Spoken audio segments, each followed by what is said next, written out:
Guilherme, a pergunta, todos os nossos blocos aqui no programa tem uma pergunta que a gente tenta sintetizar em 75 caracteres no final. A gente ajuda, não precisa ficar preocupado que a gente tenta fazer esse trabalho junto com o entrevistado.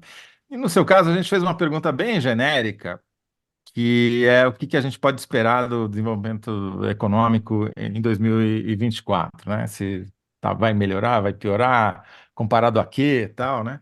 Mas para chegar lá, eu queria começar te perguntando a Secretaria explicar qual é a função da Secretaria de Política Econômica dentro do Ministério da Fazenda, que eu acho que nunca é demais, e dizer qual que são os cenários com que você está trabalhando para esse ano, já atualizados pelos últimos dados aí de inflação, PIB, confiança do consumidor, área externa, etc.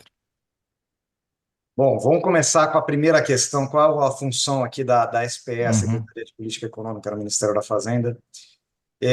A SPE, ela é uma secretaria que ela tem como responsabilidade construir tantos cenários macroeconômicos do Ministério da Fazenda, né, que eu vou falar em breve, que é a sua segunda pergunta, uhum, quanto fazer elaboração e análise de mérito das políticas. Então, é um pouco diferente, por exemplo, da Secretaria do Tesouro Nacional, que olha muito a regularidade da questão do gasto, né, a adequação às leis, do lado do gasto, ou da Receita Federal, que olha fundamentalmente a questão da receita, né? Nós aqui temos uma visão um pouco mais holística e um pouco mais para o desenho das políticas e o mérito das políticas. Então, a secretaria hoje é dividida em quatro subsecretarias, né? Nós temos a Secretaria de Política Macroeconômica, que a Raquel Nadal comanda a equipe dela, a Secretaria de Política Fiscal, que a Débora Freire comanda e faz vários estudos de política fiscal para nós, inclusive um muito recente que teve até uma repercussão grande na imprensa sobre taxação da renda, né, e a uhum, desigualdade de renda no Brasil. Nós temos a Secretaria de Política Agrícola, então nós fazemos o Plano Safra aqui junto com o MAPA e com o MDA, né? O Plano Safra é também uma parte nossa aqui, toda a parte de preços mínimos, etc. Então tem toda uma discussão de política agrícola e nós criamos uma nova subsecretaria aqui esse ano passado, né? Que é a Subsecretaria de Desenvolvimento Econômico Sustentável, que está sob o comando da Cristina Reis. A Secretaria de Política Agrícola está sob o comando de uma das pessoas mais experientes nessa área, que é o Gilson Bittencourt. Então, nós temos essas quatro uhum, secretarias, nós temos acompanhado e feito muita parceria com muitos ministérios, então nós discutimos muito, por exemplo, a lei do crédito de carbono foi, digamos assim, formulada junto com os outros ministérios, com outras áreas do uhum. Ministério da Fazenda aqui na SPE, o Plano Safra é formulado aqui na SPE, a grade de parâmetros macroeconômicos também. E aí, falando da grade de parâmetros macroeconômicos, o que a gente espera para o ano de 2024? Nós esperamos que o Brasil continue crescendo em uma taxa razoável no ano de 2024, provavelmente um crescimento um pouco menor do que 2023, por quê? Por dois motivos fundamentais. Primeiro, que o mundo inteiro vai crescer menos, né? Os Estados Unidos deve crescer menos, a China deve crescer menos e a Europa também está em um momento até meio recessivo, a Europa. Mas mais do que isso, porque o ano passado, 2023, nós tivemos um fator muito atípico, que foi uma safra realmente bastante forte, bastante relevante, e isso impulsionou o nosso crescimento, que deve fechar o ano próximo a 3% do PIB. Diga-se de passagem, nós economistas erramos muito as nossas projeções, né, mas eu tenho que fazer aqui um elogio à equipe da SPEC, uma equipe muito pequena, muito compacta, eu diria, Uhum. mas muito competente, que foi, em comparação com as estimativas médias do mercado, nós acertamos muito mais, né? Você tem os números de cabeça? Porque eu sempre gosto de fazer essa cobrança, porque a imprensa sempre dá a previsão e nunca vai depois dizer, olha, errou por 0,5, por um, né? Nesse Ah, caso, e principalmente o mercado, né? Então seria legal é, a gente saber quanto que era a o, previsão e quanto foi, ou o quanto deve ser, né? mercado começou o ano de 2023 com uma projeção de crescimento próxima a 0,8, tá? E nós vamos Hum. fechar o ano próximo a 3. E Isso é começou raro por 2,2, quer dizer, um erro de três vezes, mais ou menos, né? É, aqui tem uma grande discussão, teve erros no mundo inteiro, não foi só no Brasil, e tem uma grande discussão do porquê se errou tanto, né? Mesmo a SPE começou o ano com 2,1, então Tá. também erramos. Menos. 50%, né? Menos Também de 400, erramos, né? mas erramos menos. E na inflação, o mercado previa algo em torno de 6, e nós estamos fechando com 4,6, 2023. Então, sim, foi um ano que teve erros significativos. A SPE, ó, como eu falei, erramos menos que a média. Quando o economista faz projeção, a única coisa que você tem certeza é que você vai errar. A pergunta é por quanto, né? Então, Nisso nós. somos iguais, jornalistas e economistas. Também temos Pois é. certeza que as nossas previsões vão dar errado. Pois é, o pessoal acha que aqui é ciência de foguete, não é bem assim, né? Mas a gente faz o melhor para ter um quadro, mesmo que a gente não acerte um número em si, Uhum. mas a gente tem um quadro mais robusto para explicar quais são as tendências da economia. Então, quais são as tendências da economia global para esse ano de 2024? Desaceleração. Estados Unidos, China e Europa, desaceleração. Por outro lado, menos inflação também. Isso vai se refletir no Brasil. O Brasil também vai crescer um pouco menos e ter um pouco menos de inflação. Agora, o crescimento do Brasil no ano passado foi, como eu falei, muito impulsionado pelo resultado da safra, que não impacta só o PIB agrícola. Ela também demanda investimentos, compra de trator, compra de maquinário, ela também demanda serviços, então puxa os outros setores também.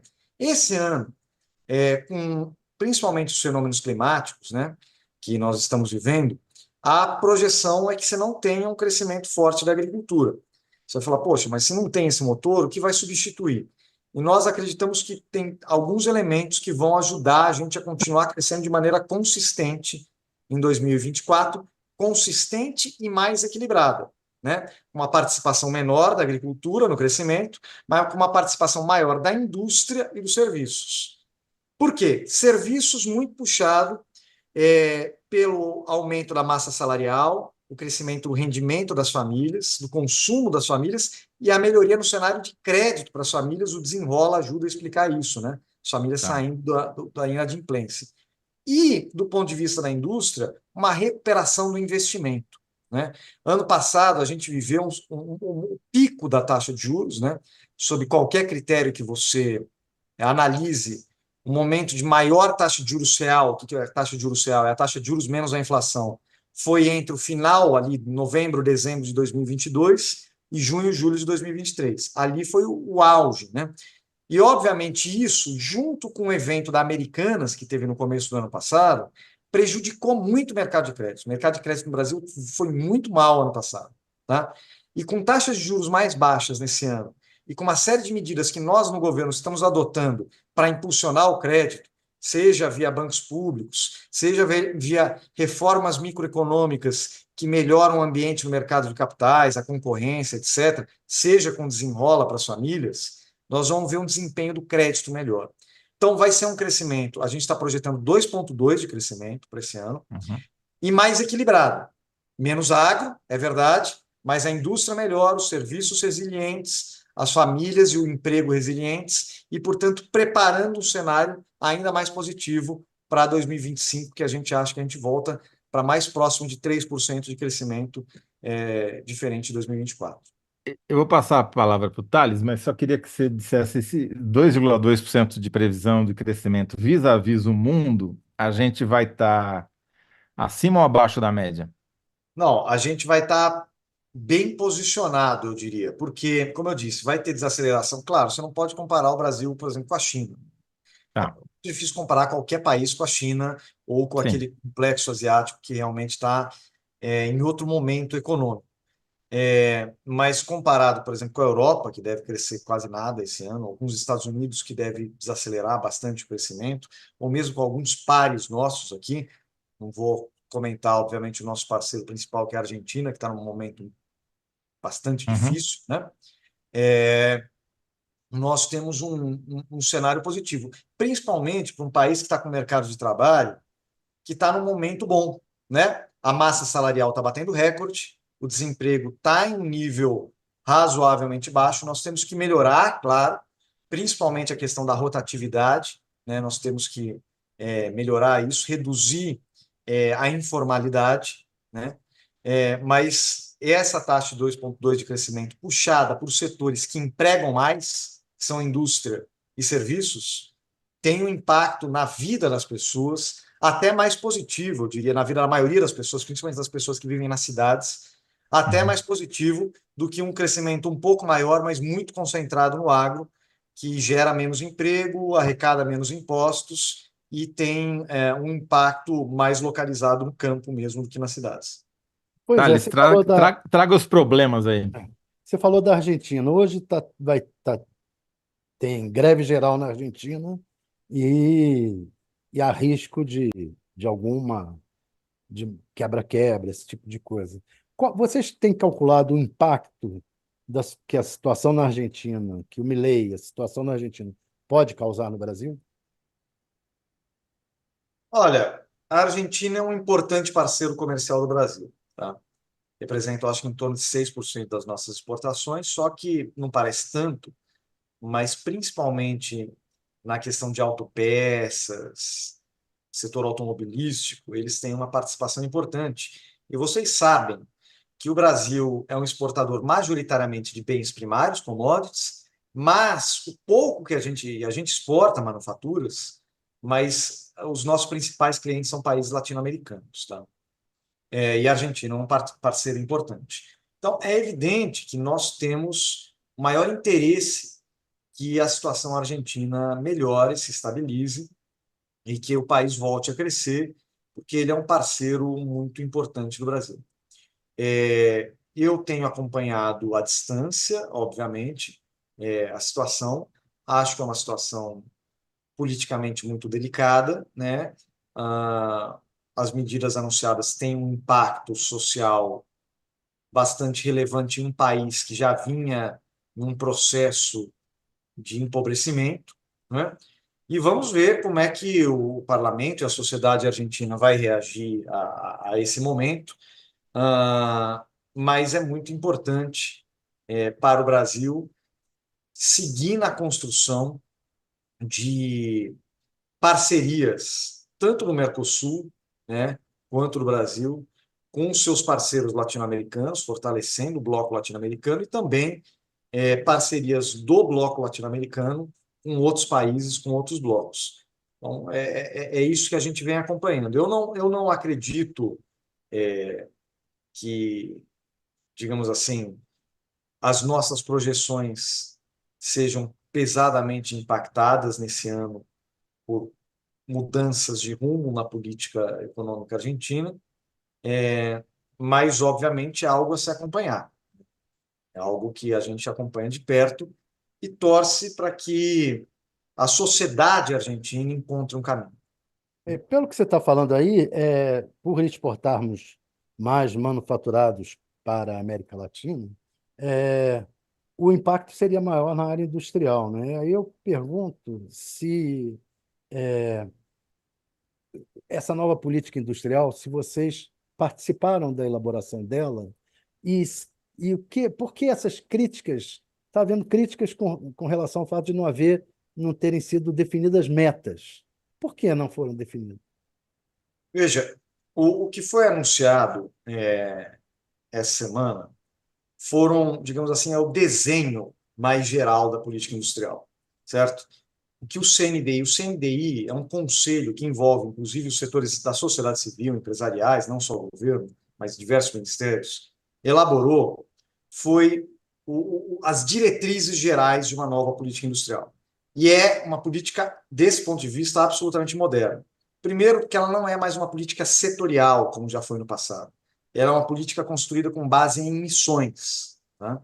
Pode-se discutir se aquelas missões são as corretas, se estão bem definidas ou não, mas o conceito é esse. Inclusive, a criadora do conceito de missões, a Mariana Mazzucato, escreveu um artigo recentemente no Valor elogiando a política industrial brasileira.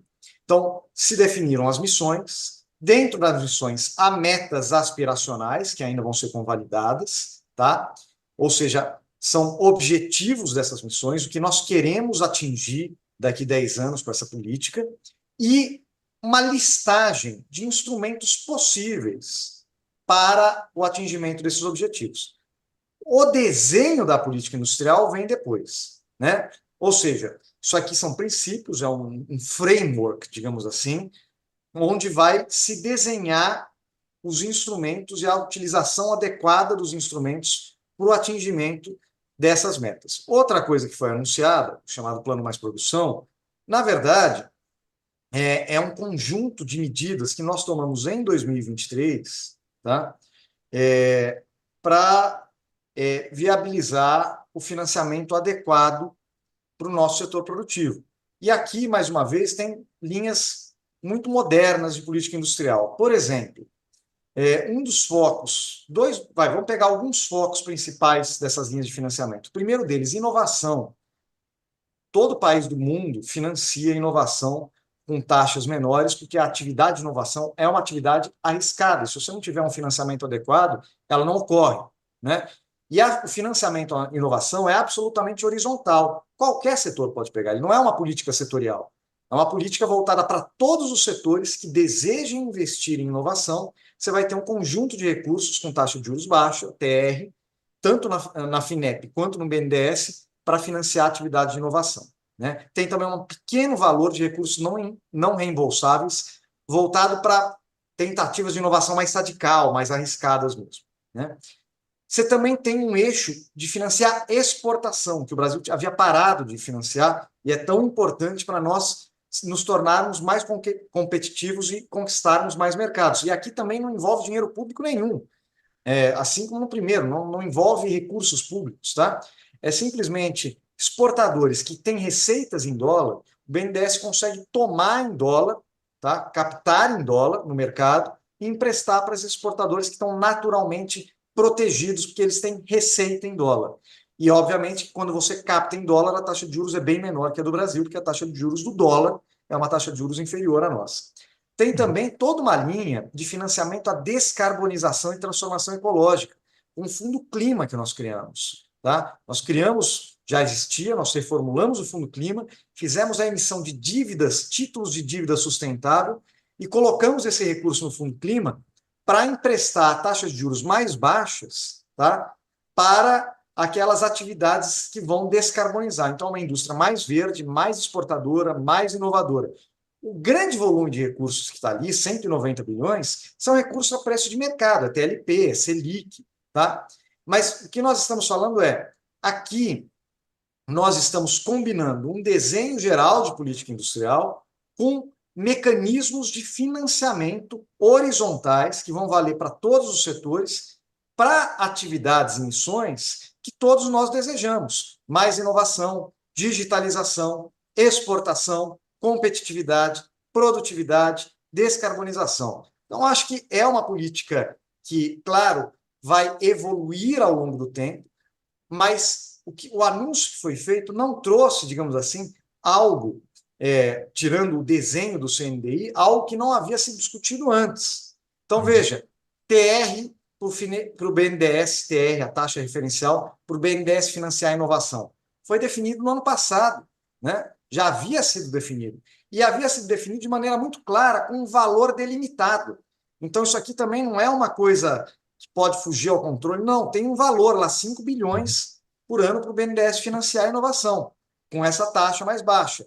O Fundo Clima também havia sido anunciado no ano passado e também não envolve gasto de recursos públicos. É uma captação do Tesouro mais barata que ele direciona para isso. Então, nós estamos aqui discutindo a volta de uma política de reestruturação produtiva do Brasil que tem linhas muito modernas. Eu acho natural que hajam críticas a elementos. O que eu acho ruim é quando a crítica é o não li e não gostei, né? Eu não gostei porque eu não gosto de política industrial. Eu acho que não deve se fazer. Tem gente que não gosta. Gente, essa discussão sobre a importância da política de desenvolvimento produtivo não é de hoje. Se você pegar na história do pensamento brasileiro, por exemplo, Simonsen versus Boudin, é um clássico debate de economia brasileira, né? Isso aí já estava presente lá atrás. Mesmo fora do Brasil, né, você tem essa discussão. O que nós temos visto no mundo é uma volta de um papel mais ativo dos estados em acelerar a transformação ecológica, em fortalecer as cadeias produtivas e a resiliência, o que a gente chama de resiliência nas cadeias produtivas nacionais. Isso ganhou muita força no pós-pandemia, quando vários países se viram sem vacina, sem insumo médico, entendeu? Então tem essa linha. fortalecer as linhas de exportação. Tudo isso está acontecendo no mundo. Então, eu acho que é uma Guilherme, política moderna, é uma política que traz elementos muito importantes e que a gente vai desenvolver e desenhar cada aspecto dessa política melhor ao longo do tempo. Guilherme, a gente tem mais 7 minutos, então tem pelo menos dois assuntos que eu acho que são importantes. Um que você já deu uma deixa logo no começo, e eu fiquei curioso, que é a questão da desigualdade. A gente viu essa semana, saiu um estudo do Sérgio Gobetti, mostrando, com base em dados da Receita, como aumentou a desigualdade no Brasil de 2017 para cá, principalmente talvez por causa da pandemia, mas não só por causa disso. Eu tenho uma séria desconfiança, e ele dá a entender que pode ser também por causa dos benefícios tributários que houve ao longo dos últimos dois governos, que de alguma maneira vocês estão tentando consertar agora e criar mais justiça tributária. Mas você falou que também tem estudos sobre desigualdade. Eu queria saber quais são, e puder adiantar alguma coisa para a gente, te Legal, Zé agradeço. Roberto. Pouco antes da nota do Gobetti sair, da estudo do Gobetti sair, nós publicamos aqui pela Secretaria de Política Econômica um estudo aí sobre 2022 e concentração de renda com base nos dados do imposto de renda.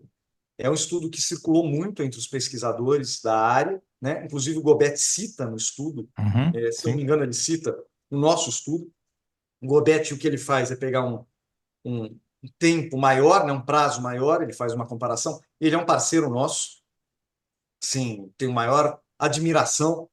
A dupla Sérgio Gobetti e Rodrigo Orair, que está aqui trabalhando no Ministério da Fazenda, são, para nós, referências nesse debate de tributação, assim como é o Bernardo Api, que também está aqui na equipe, o Rodrigo Orair está na equipe do Bernardo Api. E esse estudo mostra exatamente a concentração de renda bastante expressiva que o Brasil apresenta. Eu acho que parte dela tem a ver com os benefícios, mas eu diria que, em geral, o nosso sistema tributário é regressivo. Ele é regressivo há muito tempo, né? Ele aumentou a regressividade dele, dados esse conjunto de benefícios cada vez maior. Hoje a gente está quase em 6% do PIB em benefícios tributários. São 600 bilhões por ano de benefícios tributários. E boa parte deles concentrado em setores ou pessoas ou empresas que já têm um grau de riqueza elevado. Então, obviamente, isso é complicado. E é por isso que a gente quer discutir, a gente vai discutir a reforma da tributação sobre a renda, tá?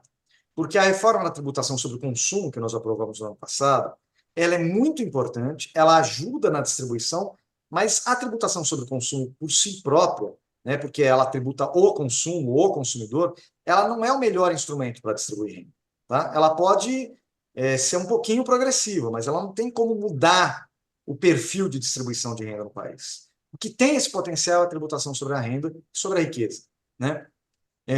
Mas essa discussão nós achamos importante. Nós temos uma janela grande de oportunidade de melhorar, simplificar e melhorar a progressividade, ou seja, melhorar a distribuição de renda do ponto de vista da arrecadação de tributos e usar esses recursos para, eventualmente, estimular emprego ou mesmo para reduzir a tributação sobre o consumo, que incide, na sua maior parte, sobre as famílias trabalhadoras, né? Então, é Lula isso que a gente... prometeu dar uma isenção de imposto de renda até 5 salários mínimos, se possível, até o final do mandato. E esse ano falou já em não cobrar imposto para quem ganha até 2 salários mínimos. Como é que Isso. está essa Nós já discussão? fizemos isso no ano passado, nós já isentamos quem ganha até 2 salários mínimos. Nós vamos fazer um ajuste agora, porque o salário mínimo subiu, então tem que fazer esse ajuste para continuar com essa política. E nós queremos discutir a ampliação da faixa de isenção do imposto de renda pessoa física no âmbito da reforma tributária, né? Porque é ali que a gente pode fazer o que o presidente Lula realmente nos pediu. Ele nos pediu duas coisas, era o mote dele: colocar o pobre no orçamento. Isso nós já estamos fazendo. Nós recuperamos mais de 60 programas sociais no primeiro ano de governo Lula. O gasto em saúde aumentou, o gasto em educação aumentou, o gasto, estou chamando de gasto, mas eu deveria chamar de investimento, né? O investimento público aumentou, e agora, em 2024, nós teremos um novo aumento do investimento público em saúde, em educação e o investimento em infraestrutura. O investimento em infraestrutura esse ano, previsto na PLOA, tem um aumento de 25%. Saúde e educação, mais 10%. nominal nesse ano de 2024.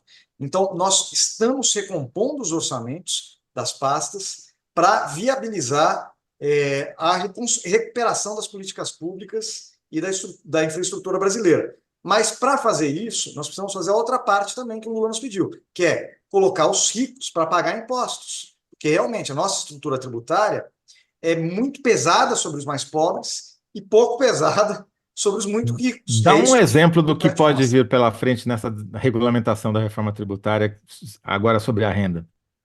Não, na renda tem muitos elementos que a gente está discutindo aqui, tá? Evidentemente, o mais famoso e mais difundido é a ideia de que o Brasil não taxa a distribuição de lucros e dividendos, né? Geralmente, distribuição de lucros e dividendos é uma fonte de renda de pessoas mais ricas, empresários, pessoas mais ricas, né? Claro, você tem uma taxação maior na empresa, só que a taxação maior na empresa é o que a gente chama de alíquota nominal. A alíquota efetivamente paga, exatamente devido a uma série de benefícios que é dada, para grandes empresas. Eu posso te falar, Zé Roberto, tem grandes multinacionais que nos últimos anos no Brasil pagaram zero de imposto de renda. Zero. Zero. Zero. Pô, Absolutamente zero. minha empresinha está pagando 2 dígitos, eu vou me É isso que transformar eles numa vão. multi. O que eu estou falando aqui é isso. O que eu estou falando não é só um problema, é um problema de desigualdade. Desigualdade de distribuição pessoal da renda, as famílias mais ricas pagam menos que as famílias mais pobres, mas no nível da empresa também. No nível da empresa, exatamente por ter o que a gente chama de planejamento tributário, uma série de benefícios, algumas empresas gigantescas praticamente não pagam imposto, enquanto às vezes uma empresa do Simples, que deveria pagar menos imposto que essa grande empresa, paga mais. Então, são essas correções de distorção que nós estamos fazendo. Já começamos, taxamos os fundos offshore, taxamos os fundos fechados. Quer dizer, temos uma agenda da renda que já teve início, né? Começando pelo andar mais alto de todos, né? Que são esses super ricos. Mas nós temos que completar essa agenda no restante, tanto da tributação da renda das famílias quanto das empresas. As grandes empresas vão pagar mais imposto? A nossa ideia é que você simplifique as modalidades de pagamento de impostos e gere uma certa equidade. Quer dizer, você não pode ter empresas gigantescas que não pagam impostos, empresas pequenas que pagam muito imposto. Isso não é, inclusive, distorce o ambiente competitivo. Na prática, o ambiente competitivo deveria ser diferente, né? A pequena empresa deveria pagar um pouco menos para ela crescer e depois competir com a grande. Mas se ela paga sistematicamente muito e a outra não paga nada, isso nunca vai acontecer. Então, são Então, correções. vem alguma coisa para os gigantes, então. São temas que nós vamos enfrentar quando a gente for discutir a tributação, tanto sobre a renda das famílias, quanto sobre a renda dos lucros, a renda das empresas. E nós achamos que o Brasil tem muito a avançar também nessa agenda, por isso que nós vamos propor uma reforma. Para Quando que cumprir você acha? essa. Oh, É. desculpe. Fala, não. Vai, Thalita, a gente Para já cumprir estourou aqui, esse mas desenho que você está fazendo, quais são as prioridades no Congresso? A gente tem algumas prioridades no Congresso esse ano, Thales. A primeira delas é a regulamentação da reforma sobre o consumo. Você sabe que a gente aprovou a PEC, a emenda constitucional, que dá, como eu falei, repetindo, o framework da tributação sobre o consumo, mas agora nós temos que, são mais de 70 medidas que vão regulamentar isso. Vai ter cashback para pobre? Quanto é? O que vai dar direito? O que não vai dar direito? Então, tem uma série de regulamentações que nós vamos fazer esse ano e que precisamos da parceria do Congresso para isso, para entregar a reforma mais bem feita que a gente puder, mais eficiente, mais eficaz que a gente puder. Temos também uma agenda importante ainda no campo que a gente chama transformação ecológica. O próprio mercado de carbono foi aprovado nas duas casas, mas agora volta, né, para o Senado e precisa ser aprovado em votação final para a gente implementar o mercado de carbono. Nós estamos trabalhando aqui na SPE no que a gente chama de taxonomia sustentável, definir um critério para o que é considerado prática sustentável e o que não é. Isso faz toda a diferença, porque você só quer incentivar o que realmente é sustentável, você não quer dar incentivo porque parece sustentável, mas não é, né? Então, tem toda uma agenda também no campo. Tem uma agenda também no campo do que a gente chama de reformas microeconômicas, que a gente já começou no ano passado, com a aprovação do marco de garantias, tem agora a discussão de lei de falências, etc. E tem toda uma agenda que eu acho que é a agenda do desenvolvimento, né? O CNDI, como eu disse, definiu os grandes princípios, mas as políticas públicas têm que sendo construídas a partir desses princípios e dialogando com eles. Algumas já foram anunciadas no final do ano passado, por exemplo, o programa Mobilidade Verde para a indústria automobilística, que vai incentivar a inovação, pesquisa e a adoção de novas tecnologias no sentido da descarbonização de um novo modelo automotivo. Também anunciamos a depreciação acelerada, que, na verdade, é uma forma de você, no final das contas, no longo prazo, as empresas vão pagar o seu imposto sobre esse investimento, mas eles vão pagar menos nos primeiros anos, o que incentiva você acelerar o investimento, a troca de maquinário no ano que vem. Tem até uma consultoria que recentemente falou que isso vai gerar dos 20 bilhões de investimento a mais no ano que vem, por causa da depreciação acelerada. A se Guilherme, confirmar.